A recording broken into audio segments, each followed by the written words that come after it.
Saudi আরবের যারা আমাদের বাংলাদেশি প্রবাসীরা রয়েছেন, আপনারা যদি নিজস্ব গাড়িতে ভাড়া মারার জন্য কোনো প্রবাসী বা লোকদেরকে যদি উঠান, তাহলে আপনাকে সর্বোচ্চ পরিমাণে 20,000 রিয়াল এবং আপনার গাড়ি 2 মাসের জন্য জব্দ করার মতো সেই আইন কানুন রয়েছে এবং প্রতিনিয়ত এরকমভাবে প্রবাসীদেরকে গ্রেপ্তার করতেছে এবং জরিমানা করতেছে।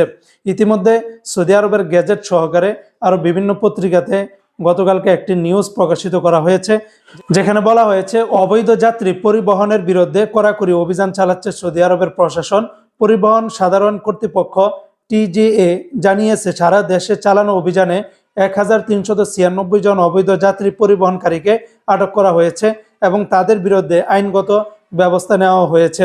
গত 6 ডিসেম্বর থেকে 12 ডিসেম্বর পর্যন্ত সংশ্লিষ্ট বিভিন্ন সংস্থার সহযোগিতায় পরিচালিত এই অভিযানে 634 জন ব্যক্তিগত গাড়ি দিয়ে অবৈধভাবে যাত্রীকে ডাকাডাকি করার সময় তারা ধরা পড়েছেন এবং 762 জন অনুমতি ছাড়া ব্যক্তিগত গাড়িতে যাত্রী পরিবহন করেছিলেন। আটক ব্যক্তিদের বিরুদ্ধে জরিমানা এবং গাড়ির জব্দ সহ শাস্তিমূলক ব্যবস্থা নেওয়া হয়েছে।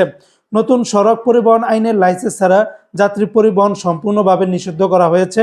বারবার যদি অপরাধ করলে অবৈধভাবে যাত্রী ডাকাডাকির জন্য সর্বোচ্চ 11,000 সৌদি রিয়াল জরিমানা এবং 25 দিন গাড়ির জব্দ করার আইন রয়েছে এবং অবৈধ যাত্রী পরিবহনের জন্য 20,000 সৌদি রিয়াল জরিমানা এবং 60 দিন পর্যন্ত গাড়ি জব্দ করে রাখতে পারবে।